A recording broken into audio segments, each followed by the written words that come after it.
नमस्कार दोस्तों, बहुत बहुत स्वागत है आपका एजुकेशनल एक्सपर्ट चैनल में।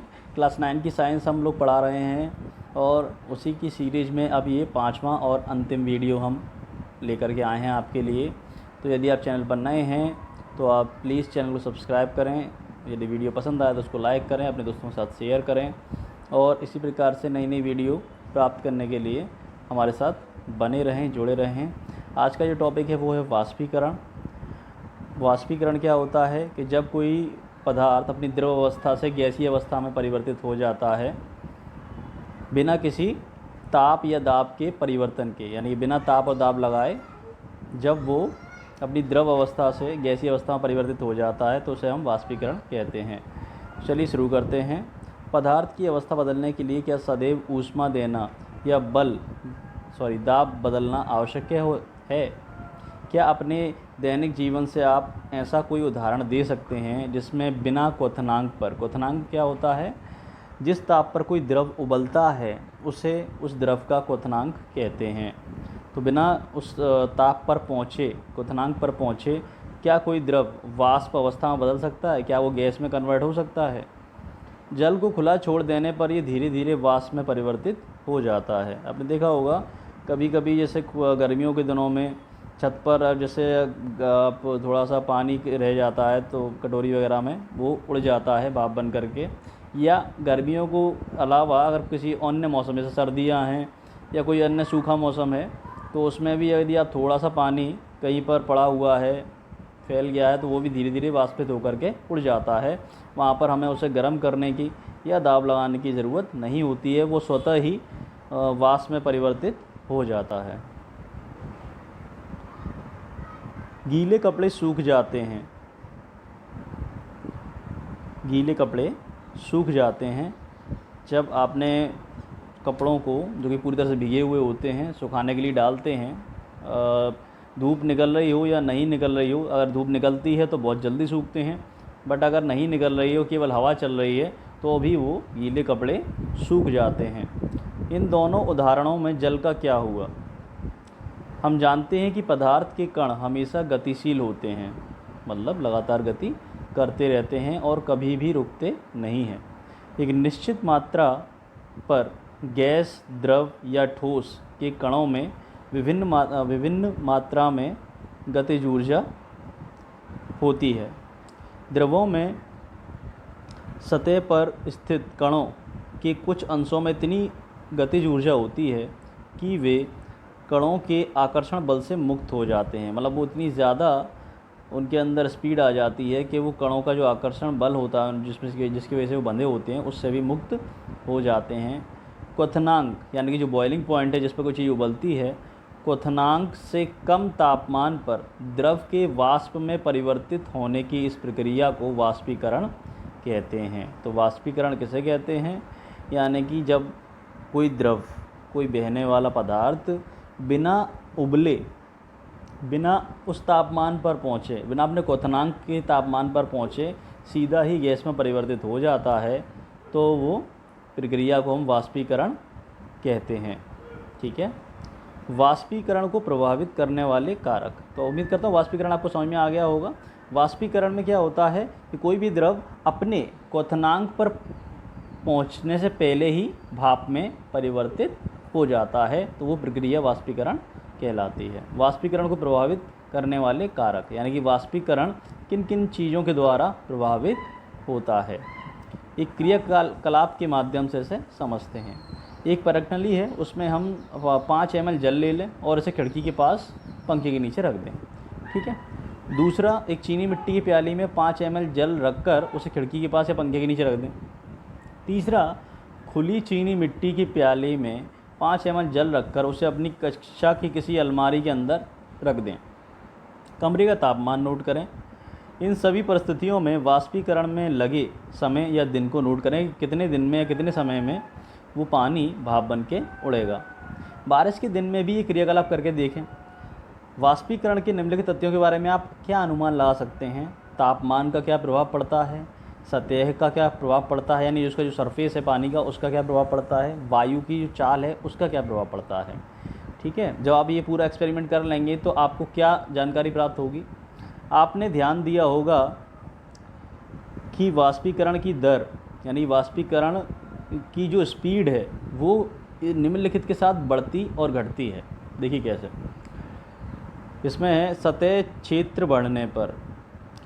अब हम जानते हैं कि वाष्पीकरण एक सतही प्रक्रिया है, मतलब जो वाष्प यानी जो द्रव है उसमें से केवल उसी स्थान की वाष्प बनती है जो सतह पर होता है। यानी कोई पानी है तो ऐसा नहीं है कि पानी के जो गहराई के अंदर जो पानी है उसकी भाप बन जाएगी, वो भाप नहीं बनेगी, बल्कि जो ऊपर सबसे ऊपर की जो सतह है पानी की उससे लगातार वाष्पीकरण की प्रक्रिया होती रहती है और उसी की भाप बनती है। सतही क्षेत्र बढ़ने पर वाष्पीकरण की दर भी बढ़ जाती है। यानी कि अगर आप उसको पानी को फैला देंगे, यानी जितना ज़्यादा क्षेत्र वो कवर करेगा फैलने के बाद, या उसको किसी ऐसे बर्तन में रखेंगे जो काफ़ी मतलब फैला हुआ है, चौड़ा है, तो उसमें क्या होगा कि वाष्पीकरण की जो दर होगी वो भी बढ़ जाएगी। जैसे कपड़े सुखाने के लिए हम उन्हें फैला देते हैं, अगर हम कपड़े को ऐसे लपेट करके यूँ से रख दें, क्या वो सूख जाएंगे? नहीं सूखेंगे। ठीक है, तो उसके लिए हमें उसको फैलाना ज़रूरी होता है। ठीक, इसी के साथ आगे तापमान में वृद्धि। यदि तापमान ज़्यादा है, जो कि गर्मियों में अक्सर तापमान ज़्यादा होता है, तो तापमान बढ़ने पर अधिक कणों को पर्याप्त गतिज ऊर्जा मिलती है। जैसे कि हमने पहले बताया था कि अगर टेम्परेचर ज़्यादा है तो क्या होता है कि जो गतिज ऊर्जा होती है अणुओं की या कणों की वो बढ़ जाती है, जिससे वो बहुत जल्दी वाष्पीकृत हो जाते हैं। यही कारण है कि गर्मियों में कपड़े जल्दी सूख जाते हैं, क्योंकि गर्मियों का जो तापमान होता है दिनों में वो बहुत ज़्यादा होता है। तीसरा पॉइंट है आर्द्रता में कमी। तीसरा पॉइंट है आर्द्रता में कमी। वायु में विद्यमान जलवाष्प की मात्रा को आर्द्रता कहते हैं। यानी कि हवा के अंदर क्या होता है, नमी होती है, ठीक है, उसी को हम जलवाष्प कहते हैं, पानी की भाप कहते हैं। जैसे कि हमने बताया कि समुद्रों में, महासागरों में भी क्या होता है, जब सूरज की किरणें चमकती हैं तो सूरज पानी को गर्म कर देता है, जिसकी वजह से क्या होता है, समुद्रों का, नदियों का पानी भाप बन करके हवा में मिलता रहता है, ऊपर उठता रहता है, हवा में मिलता रहता है। तो हवा में क्या होता है, जल वाष्प की यानी पानी की भाप की मात्रा आ जाती है, जिसको हम नमी कहते हैं। ठीक है, ये सबसे ज़्यादा बरसातों में होती है। तभी बरसात में क्या होता है, चिपचिपा कुछ महसूस होता है हमें। तो वो किसी निश्चित तापमान पर हमारे आसपास की वायु में एक निश्चित मात्रा में ही जलवाष्प होता है। हमारे आसपास क्या होता है, हमारे पास जो वायु है आसपास हमारे, उसमें क्या होता है कि निश्चित मात्रा में जलवाष्प होती है, यानी उसकी नमी होती है। जब वायु में जल कणों की मात्रा पहले से ही अधिक होगी, जो कि ज़्यादातर बरसात में होती है, क्योंकि बरसात में चारों तरफ गीला गीला मौसम होता है, तो हवा ऑलरेडी गीली होती है, यानी कि हवा में पहले से ही जल की कणों की मात्रा अधिक होती है। तो उस समय क्या होता है कि वाष्पीकरण की दर घट जाएगी, यानी कि पानी से भाप बनने की प्रक्रिया स्लो हो जाएगी, धीमी हो जाएगी, जिसकी वजह से क्या होगा कि कोई चीज़ सूखने में टाइम लगेगा। तो आपने देखा होगा कि बरसातों में क्या होता है कि कपड़े देर से सूखते हैं। ठीक है, इसके अलावा जब हम पसीना आता है तो पसीना भी नहीं सूखता, और पसीना आता है, गर्मी लगती है, बट पसीना क्या होता है, सूखता नहीं है। और जब पसीना सूखता नहीं है तो हमें और ज़्यादा गर्मी लगती है, क्योंकि जब पसीना सूखता है तो ठंडा ठंडा अच्छा महसूस होता है। आपने देखा होगा पसीना आपको आ रहा है और मतलब हवा चल रही है, और जब उस हवा से जब पसीना सूखता है तो ठंडा ठंडा लगता है। तो वो क्यों लगता है, क्योंकि तेज़ हवा चलने से क्या होता है कि जो पसीना है वो वाष्पीकृत होकर के उड़ जाता है, भाप में बदल जाता है, और भाप में बदलने के लिए वो आपके शरीर से गर्मी खींचता है, जिसकी वजह से आपको ठंडा ठंडा फील होता है, महसूस होता है। ठीक है, लेकिन बरसातों में क्या होता है कि वायु में ऑलरेडी इतनी नमी होती है, इतनी ज़्यादा जो है जलवाष्प होती है कि वो सूख नहीं पाता। ठीक है, तो ये है, तो वाष्पीकरण की दर क्या होती है, बरसातों में घट जाती है। चौथा पॉइंट है वायु में गति में वृद्धि। यानी कि हवा जो चल रही है, अगर वो तेज़ हवा चल रही है तो कपड़े वगैरह जो होते हैं जल्दी सूख जाते हैं। हम जानते हैं कि तेज़ वायु में कपड़े जल्दी सूख जाते हैं, क्योंकि हवा चलने से क्या होता है, वाष्पीकरण की जो प्रक्रिया होती है वो बढ़ जाती है। वायु के तेज होने से जलवाष्प के कण वायु के साथ उड़ जाते हैं, जिससे आसपास के जलवाष्प की मात्रा घट जाती है। यानी पानी में जो हवा में नमी होती है, वो तेज़ हवा चलने से क्या होते हैं, तेज़ हवा के साथ वो जल के कण उड़ जाते हैं, जिससे वायु में नमी की कमी हो जाती है और जिससे वाष्पीकरण की प्रक्रिया तेज़ हो जाती है। अगला पॉइंट है, वाष्पीकरण के कारण शीतलता कैसे होती है। खुले हुए बर्तन में रखे द्रव में निरंतर वाष्पीकरण होता रहता है। मतलब कोई बर्तन है खुला हुआ रखा हुआ है तो बहुत धीमी गति से उसकी सतह पर से धीरे धीरे क्या होता है, अपने आप पानी भाप बन के धीरे धीरे बहुत ही मंद गति से उड़ता रहता है।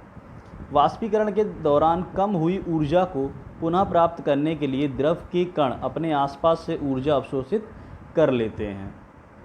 इस तरह से आसपास से ऊर्जा को अवशोषित होने के कारण शीतलता हो जाती है।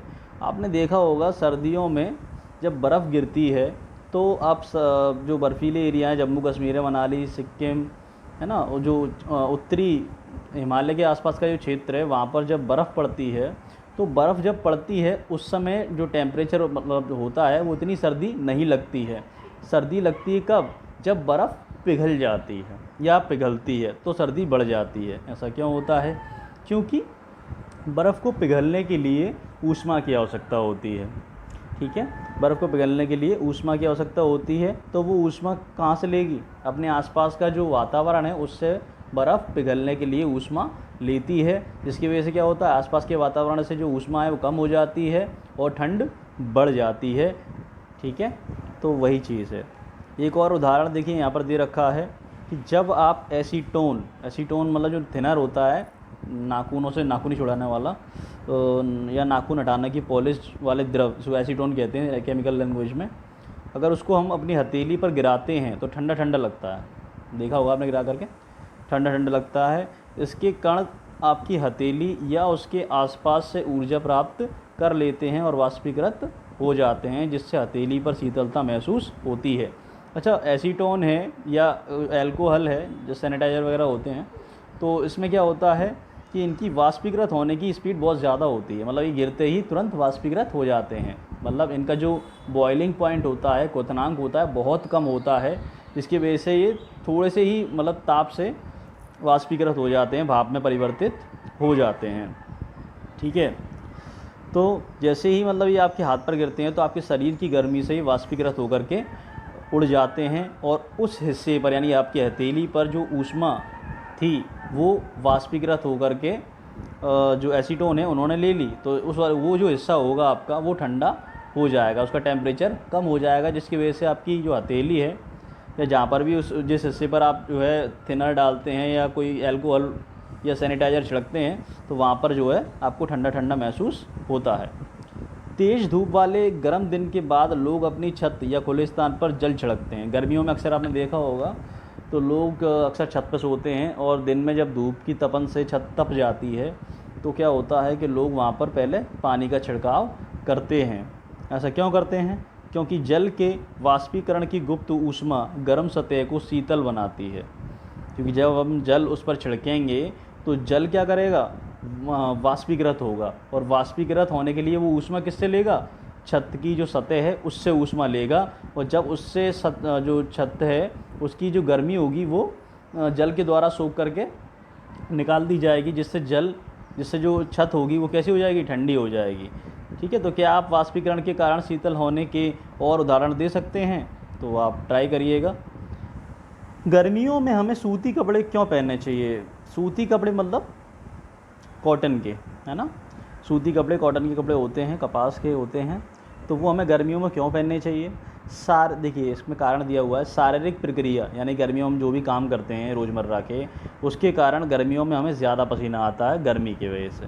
ठीक है, जिससे कि हमें शीतलता मिलती है, क्योंकि पसीना जब आता है तो हवा से सूखता है और सूखने के लिए वो क्या करता है, हमारे शरीर से ऊष्मा जो गर्मी होती है हमारी उसको निकाल देता है, और जिससे हमें ठंडा ठंडा महसूस होता है। ठीक है, जैसा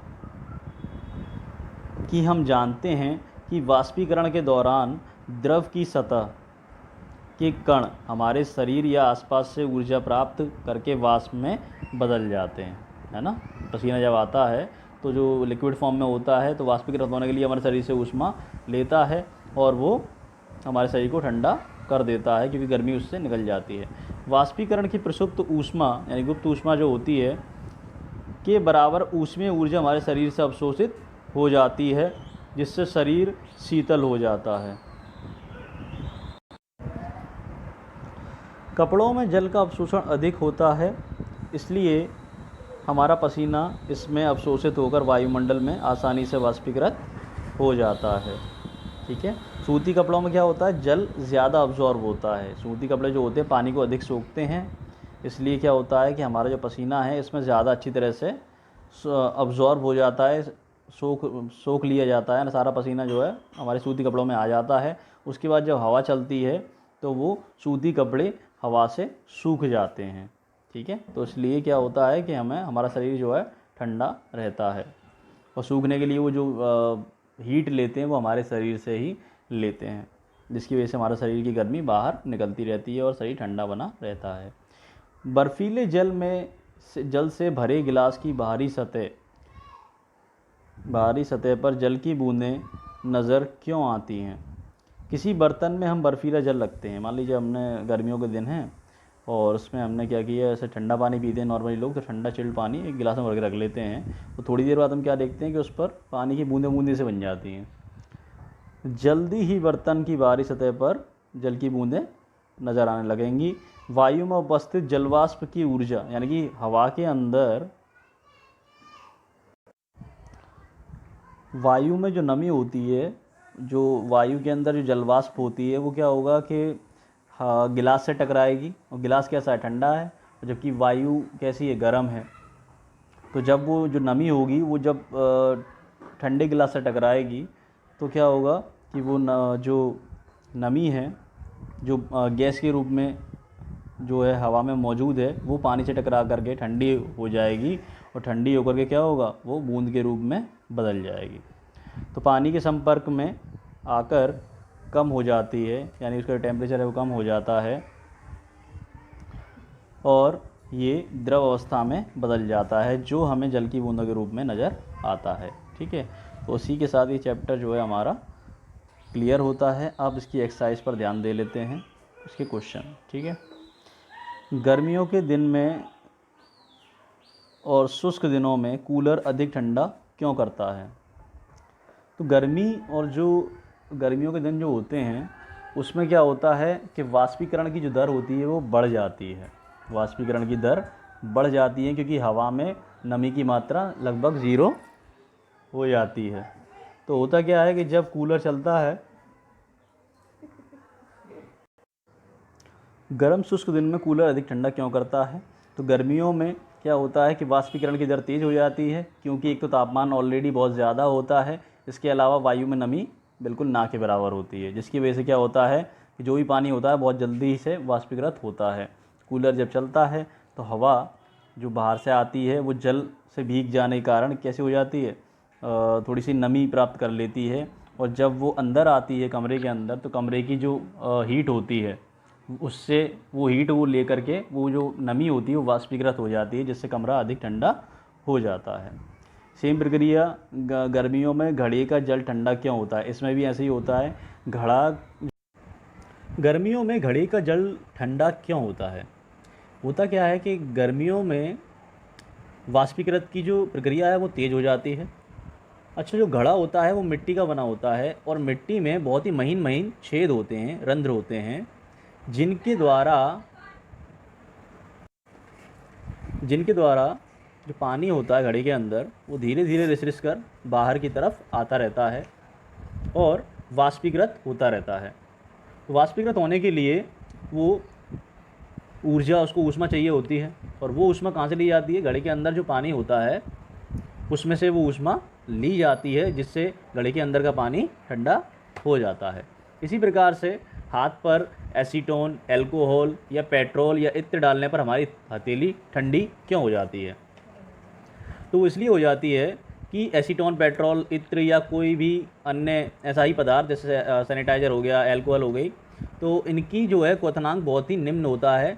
बहुत जल्दी ही ये अपने वाष्पीकृत हो जाते हैं, क्योंकि इनका क्वथनांक निम्न होता है। बहुत जल्दी ही ये गर्म होकर के वाष्पीकृत हो जाते हैं। इतनी जल्दी हो जाते हैं कि आपकी हथेली पर डालने पर आपके शरीर की जो गर्मी होती है बस उसी गर्मी से ये वाष्पीकृत हो जाते हैं, और चूँकि आपकी हथेली के उस भाग से गर्मी इनके द्वारा इनको वाष्पीकृत करने में निकल जाती है, इसलिए हथेली पर ठंडक महसूस होती है।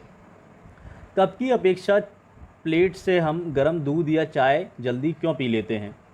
इसलिए पी लेते हैं क्योंकि कप के अंदर जो उसका सरफेस होता है चाय का, वो कम चौड़ा होता है। वहीं अगर हम उस चाय को प्लेट में कर देते हैं तो उस चाय का जो सरफेस होता है, यानी उसका जो सतह होती है, वो बढ़ जाती है, फैल जाती है, जिससे वाष्पीकरण की जो प्रक्रिया होती है वो तेज़ हो जाती है और जल्दी जल्दी वाष्पीकृत होने की वजह से चाय ठंडी होने लगती है, जिससे हम आसानी से गर्म चाय या दूध को ठंडा करके प्लेट के अंदर, तस्तरी के अंदर आराम से पी लेते हैं। पांचवा कारण है गर्मियों में हमें किस तरह के कपड़े पहनने चाहिए। तो जैसा कि मैं अभी बताया था कि गर्मियों में हमें सूती और हल्के रंग के कपड़े पहनने चाहिए, क्योंकि जो सूती वस्त्र होते हैं वो हमारे पसीने को पूरी तरह से सोख लेते हैं और उस पसीने का गर्मियों में बहुत जल्दी वाष्पीकरण हो जाता है, जिससे कि हमारा शरीर का जो तापमान है वो ठंडा बना रहता है, स्थिर बना रहता है। और साथ ही जो हल्के रंग होते हैं वो प्रकाश को पूरी तरह से परावर्तित कर देते हैं, जिसकी वजह से हमें कम गर्मी लगती है। ठीक है, तो ये हमने इसके सारे प्रश्नों के जवाब दे दिए हैं। ये चैप्टर साइंस का matter in our surroundings reading जो है इसकी पूरी कंप्लीट हो चुकी है। अब इसके जो अभ्यास है, यानी जो एक्सरसाइज है, जो क्वेश्चन आंसर हैं, वो हम आपको आने वाले वीडियो में फुल अच्छी तरह से डिस्कस करेंगे। ठीक है, अब जो है इसके कुछ इंपॉर्टेंट पॉइंट हैं वो यहाँ पर दिए गए हैं, उसको थोड़ा सा एक बार पढ़ लेते हैं, देख लेते हैं। तो पहला पॉइंट है द्रव्य सूक्ष्म कणों से मिलकर बना होता है। देखिए, द्रव्य और द्रव दोनों अलग अलग शब्द हैं। द्रव्य का मतलब होता है पदार्थ और द्रव का मतलब होता है पदार्थ की दूसरी अवस्था, लिक्विड। तो जो पदार्थ होता है वो बहुत ही छोटे छोटे कणों से मिलकर के बना होता है। दूसरा पॉइंट, हमारे आसपास द्रव्य 3 अवस्थाओं में विद्यमान होता है, यानी हमारे आसपास जो पदार्थ होता है वो मुख्यतः 3 अवस्थाओं में पाया जाता है, ठोस में यानी कि सॉलिड में, द्रव में यानी लिक्विड में, और गैस में। ठीक है, ठोस और द्रव जो है उनको हम देख सकते हैं, छू भी सकते हैं, और गैस थोड़ा सा मतलब उसको हम देख नहीं सकते, हवा जैसा उसका रूप होता है, कोई निश्चित उसका स्वरूप नहीं होता, और साथ ही हम उसको ठीक से छू भी नहीं सकते, लेकिन महसूस जरूर कर सकते हैं। ठीक है, तीसरा पॉइंट है ठोस के कणों में आकर्षण बल सबसे अधिक होता है। जो ठोस पदार्थ होते हैं उनके कण सबसे अधिक पास पास होते हैं। क्यों? क्योंकि उनको वो एक मजबूत आकर्षण बल से बंधे होते हैं। ठीक है, इसीलिए उनकी आकृति और आकार निश्चित होता है। वहीं गैस के कणों में सबसे कम आकर्षण बल होता है और गैस के कणों के बीच की जो दूरी होती है वो भी सबसे ज़्यादा होती है। और द्रव के कणों में जो आकर्षण बल होता है वो ठोस की तुलना में कम, लेकिन गैस की तुलना में ज़्यादा होता है, यानी इन दोनों के बीच का होता है। ठोस के कणों में निहित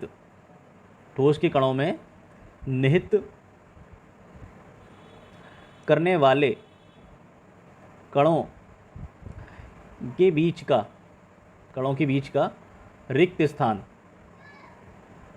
और गतिज ऊर्जा न्यूनतम गैसों के लिए अधिकतम, किंतु द्रवों के लिए मध्यवर्ती होती है। ठीक है, ठोसों के लिए उनके कणों की व्यवस्था अत्यधिक क्रमित होती है। द्रवों में कणों की परतें एक दूसरे से फिसल कर स्खलित हो सकती हैं। गैसों में कोई क्रम नहीं होता और इनके कण अनियमित रूप से विचरण करते हैं। सिंपल सा है कि ठोस के कण एक मजबूत आकर्षण बल से निश्चित दूरी पर पास पास सटे रहते हैं और एक निश्चित आकृति का निर्माण करते हैं। वहीं द्रव के कण ठोस की तुलना में थोड़े दूर दूर रहते हैं, इसलिए वो एक दूसरे से फिसल सकते हैं, थोड़ा सी स्वतंत्र रूप से गति कर सकते हैं, थोड़ा बहुत अपनी सीमा के अंदर रह करके। वहीं गैसों की जो कण होते हैं वो पूरी तरह से स्वतंत्र होते हैं, मुक्त होते हैं किसी भी दिशा में गति करने के लिए। पदार्थ की अवस्थाएं अंतः परिवर्तित होती हैं। पदार्थ की अवस्थाओं में परिवर्तन ताप और दाब में परिवर्तन से किया जा सकता है। यानी हमें अगर किसी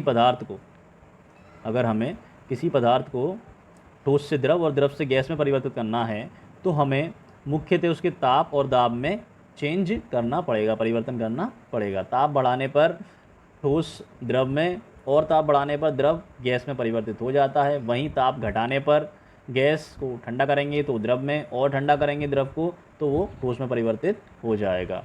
इसी प्रकार से अधिक दाब लगा करके किसी भी गैस को द्रव में परिवर्तित किया जा सकता है। ठीक है, नेक्स्ट पॉइंट है ऊर्ध्वपातन प्रक्रम में ठोस पदार्थ द्रव में परिवर्तित हुए बिना सीधे ही गैसीय अवस्था में आ जाता है।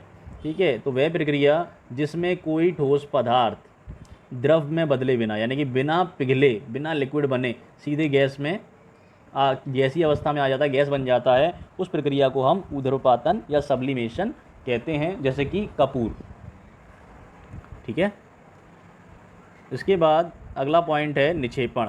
निक्षेपण प्रक्रम में गैसीय पदार्थ सीधे ठोस अवस्था में आ जाते हैं। गैसीय पदार्थ जो होते हैं वो सीधे ठोस अवस्था में आ जाते हैं। क्वथनांक की समष्टि परिघटना, जिसमें समष्टि के कण द्रव अवस्था से वाष्प अवस्था में परिवर्तित होते हैं। तो क्वथनांक क्या होता है? जिस तापमान पर कोई द्रव उबलने लगता है, ठीक है, और उबल करके धीरे धीरे वाष्प में बदलने लगता है, तो वो क्वथनांक होता है। वाष्पीकरण एक सतह की परिघटना है, यानी वाष्पीकरण जो होता है वो सरफेस पर, उसके जो तल होता है द्रव का, उसके ऊपर होता है, ना कि उसकी गहराई में। सतह के कण पर्याप्त ऊर्जा ग्रहण कर उनके बीच के परस्पर आकर्षण बल को पार कर लेते हैं और द्रव को वाष्प अवस्था में परिवर्तित कर देते हैं। ठीक है। वाष्पीकरण की गति निम्नलिखित कारकों पर निर्भर करती है। तो वाष्पीकरण की जो गति होती है वो कौन कौन से कारकों पर निर्भर करती है, यानी कि जो भाप बनने की जो प्रक्रिया है वो किस चीज़ से बढ़ती है, किस चीज़ से घटती है, वो कौन कौन से कारक हैं? वो है सतही क्षेत्रफल, यानी कि उसका सरफेस एरिया कितना है। जितना ज़्यादा सरफेस एरिया होगा, सतही क्षेत्रफल होगा, उतनी ही तेज़ी से द्रव वाष्प बनेगा। तापमान, अगर तापमान अधिक होगा तो भी वाष्पीकरण की प्रक्रिया तेज़ हो जाएगी। आर्द्रता लेकिन अगर अधिक होगी तो वाष्पीकरण की प्रक्रिया धीमी हो जाएगी। वायु की गति अगर तेज़ होगी तो भी वाष्पीकरण की प्रक्रिया तेज़ हो जाएगी। वाष्पीकरण से क्या होता है? ठंडक महसूस होती है। जैसे गर्मियों के दिनों में पसीने आने पर जब तेज़ हवा चलती है तो हमें जहाँ जहाँ पसीना सूखता है वहाँ ठंडक महसूस होती है। अगला है वाष्पीकरण की गुप्त ऊष्मा ताप की वह मात्रा है। गुप्त ऊष्मा, वाष्पीकरण की जो गुप्त ऊष्मा होती है वो तापमान की वह मात्रा है जो 1 किलो द्रव पदार्थ को वायुमंडलीय दाब और द्रव के क्वथनांक पर, यानी द्रव का जो बॉइलिंग पॉइंट है उस पर गैसीय अवस्था में परिवर्तित करने के लिए प्रयोग होती है। संलग्न की गुप्त ऊष्मा। तो गुप्त ऊष्मा की परिभाषा क्या है? ऊर्जा की वह मात्रा जो 1 किलोग्राम ठोस को वायुमंडलीय दाब पर ठोस को उसके संलग्न बिंदु पर लाने के लिए प्रयोग होती है, उसकी गुप्त ऊष्मा कहलाती है। तो इस प्रकार से हमारा ये आज जो पॉइंट थे सारे हमने क्लियर कर दिया है।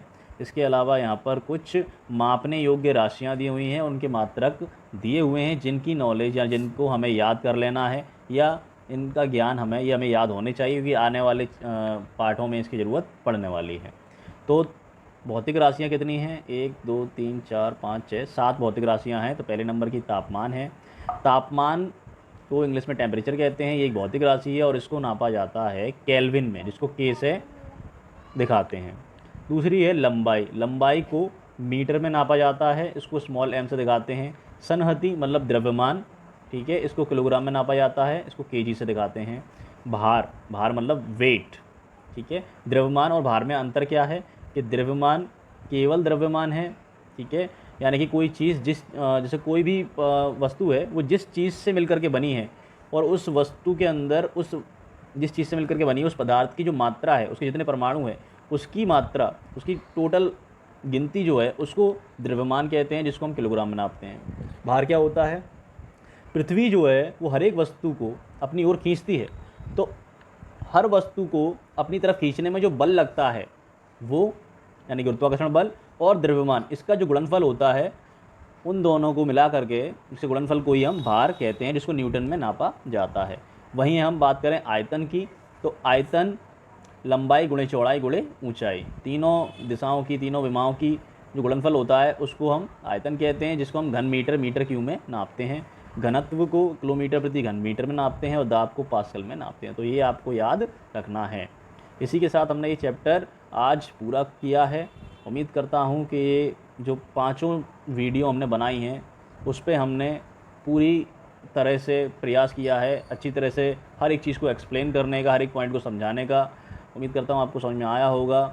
कोई चीज़ अगर समझ में नहीं आई है या किसी प्रकार की परेशानी है इस चैप्टर को लेकर के, तो आप मुझे कमेंट में लिख करके बता सकते हैं।